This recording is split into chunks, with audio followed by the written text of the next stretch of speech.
Well everyone, welcome back to the channel. Once again, another still worth it video, and this is actually going to be covering, I think, the first iPad I ever owned as a main device. And it's actually at one point, this specific review, the iPad mini 2, back I think in like 2016, it was one of the first iPads that I reviewed, and it was one of my most popular videos at the time. I think it had like 100,000 views within like a 4-month period, and that was actually my top performing video, which is so crazy to think, so I figured I might as well go back, talk about the iPad mini 2 once again and see how it still holds up in 2020, seeing the changes with it, seeing if it's still worth it, all that good stuff. Now there's definitely some interesting things with it, but also there's some weird things with it too, so I'll kind of just brush up a little bit on both of them while I talk about it. Now this thing was released in 2013, so it will be turning 7 years old this year. It's about 6.5 at this point, but by the October timeframe it'll be about 7 years old. And looking at the front, I mean, the design hasn't really changed too much in the mini lineup. Of course, if you go to the Pro lineup, it's changed drastically,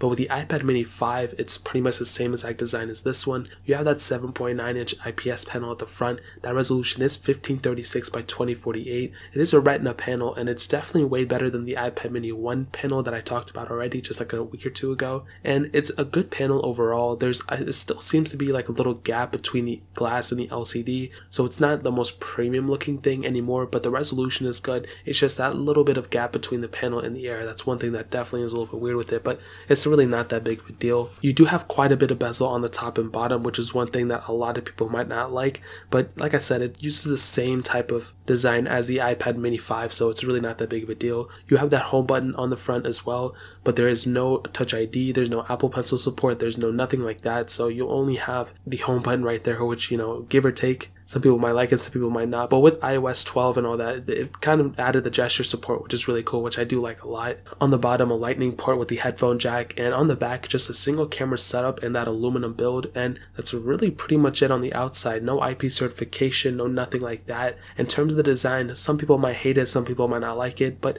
it really hasn't aged too much. Like I said, if the iPad mini 5 brought a whole new design, then I would kind of be, hesitant on recommending this based off the design, but it's really not that big of a deal, and I think a lot of people probably won't care about the design. There's a lot of other things to care about and reasons not to pick this thing up rather than just the design. But the design wise and feeling it in the hand, it still pretty much holds up in 2020, which is something that I really do like. So that really pretty much covers it up in terms of the outside. Now hitting on the iOS version and software in general, this thing started off with iOS 7. We are able to upgrade it to iOS 12. There's I don't know why these specs that I keep reading off these things are so bad, because it's telling me that it got iPadOS 13, but it did not. No A7 chip device got iPadOS 13. So, but what I can tell you about the software is that, I think iOS 12 was a decent spot for a lot of these iPads and older phones to end off. And the reason being is because iPadOS 13 and iOS 13 were kind of a little bit of changing. There's definitely some weird things wrong with it. Of course, with iOS 13, it seems to be a lot more issues with it than iPadOS 13. In my opinion,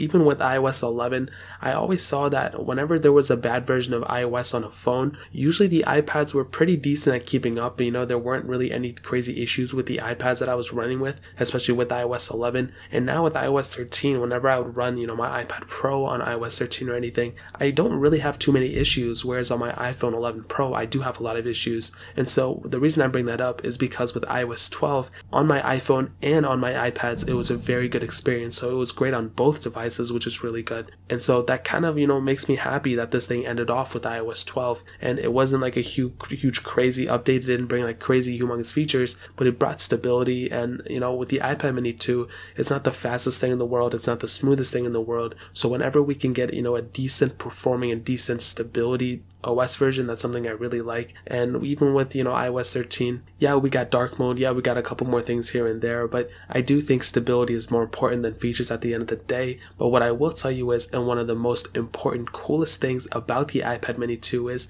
that you are able to jailbreak your device on any version of software with that checkra1n jailbreak. That is one of the most important things ever, and I love seeing that. Honestly, like, that's one of the best things about getting an older device nowadays, is that checkra1n jailbreak. Just a couple months ago, we didn't even know about it. We couldn't even, I mean, we knew about it, but it wasn't available to the public yet, and now it is, and the iPad mini 2 is compatible with it. So basically, whether you're on iOS 7, you're on iOS 13, you're on iOS whatever version on your iPad mini 2, you can easily go and jailbreak this thing, and that's one of the best things about this iPad. So you can easily go and get way more features on this thing than a brand new iPad mini 5 or iPad Pro or whatever the case is, and that's something that not a lot of devices have nowadays. So I don't think the iPad mini 5 is supported. I don't think the iPad Pros are supported either, the newer 2018 ones. So say what you will, but the iPad mini 2 definitely has some really cool features up there with that checkra1n jailbreak. So that pretty much covers it up in terms of the software. Now, hitting on the performance, this thing was released with the Apple A7 chip, a dual-core CPU, and all the models, there was a 16, 32, 64, and 128 gigabyte model. All those models had 1 gigabyte of RAM. And what I can tell you about the performance is that honestly, at the end of the day, it's a pretty decent performing iPad. You know, it's not the best performing iPad at all. I don't even think it's a decent performing iPad, okay, of this day and age, I'll be honest. But when you factor in the age and the price of this device, I kind of have to give it the benefit of the doubt a little bit here and there. And honestly, like, it's pretty much just an iPhone 5S, but just ported over into an iPad. It has the same amount of RAM, same chipset, same pretty much everything around the way. And I think the iPad mini 2 definitely is okay. I mean, the way I would break it down is, like, if you're a student, usually students have, you know, like, if you're a student who just takes notes, I guess this is okay. I mean, I tried taking notes with it when I was a student back in the day, and honestly, like, I didn't really, like, notice that big of it. Like, I just wanted an excuse to use it. I had a MacBook, but I already spent like a couple $100 on it, so I was like, I need to use it for something. And it's okay, like, when you're taking notes, especially on iOS 12, you can download like Google Sheets, Google Docs, all those things, and like write out notes. Even the Notes app is pretty decent on it. But at the end of the day, it's just like, it's just not that smooth of an experience. I think when you're like typing things out and you're switching from one app to the other, it's just a very choppy performance all around the way, which is one thing that I really don't like about it. With something like with 2 gigabytes of RAM like the iPad Air 2, that definitely is a better performing device overall. But this one, I don't know, it just doesn't really feel right when I'm using it.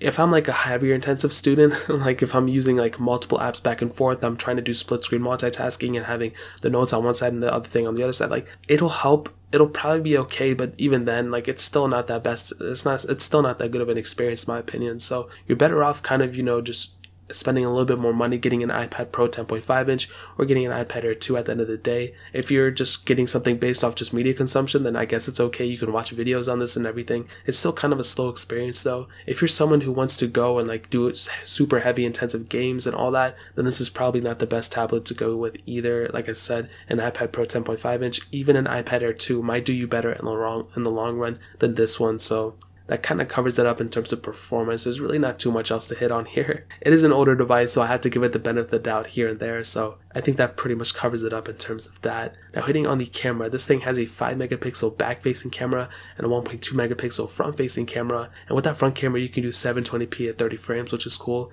On that back camera, 1080p at up to 30 frames, and no 4K videos on this thing, no nothing like that. It's a very simplistic, very basic camera. It gets the job done at the most part, but if you're trying to go and take family photos on this thing and all that, I probably wouldn't recommend it. It's a very basic camera, no ultra wide sensors, no telephoto lenses, no night mode, no portrait mode, no nothing like that. But like I said, I guess if you have a camera, it's really just made for FaceTime. If you're getting a FaceTime call, it's really cool that you have the convenience of picking it up on an iPad. You know, if you need to go, if you don't have your phone with you, if you left your iPad on like your dinner table and you just have it there, I guess it's more of a convenience feature rather than you actually using it. I would still probably use my iPhone 11 Pro's camera for anything ever than an iPad's camera at any point. So that pretty much covers it up in terms of the camera sensors. Now, ending it off with the battery life, this thing has a non-removable 6,470 milliamp-hour battery, and what's really cool about these batteries on these iPads is they're usually really big for their sizes. So with the iPad Pro 10.5 inch had a pretty big battery,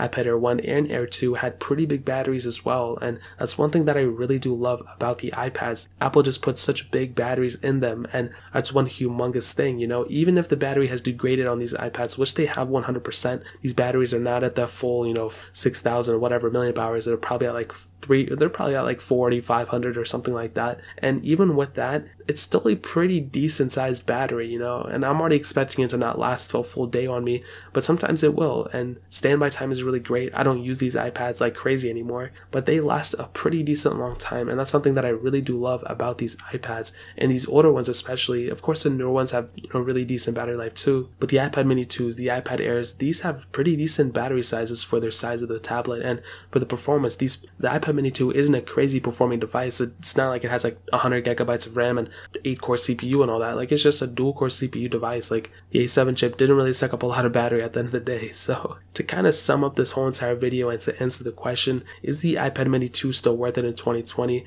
I will say, like, it probably has like another like couple months or maybe up to a year of life out of it. I wouldn't really recommend people buying it to use as a main device. Like, it's pretty slow for that standard.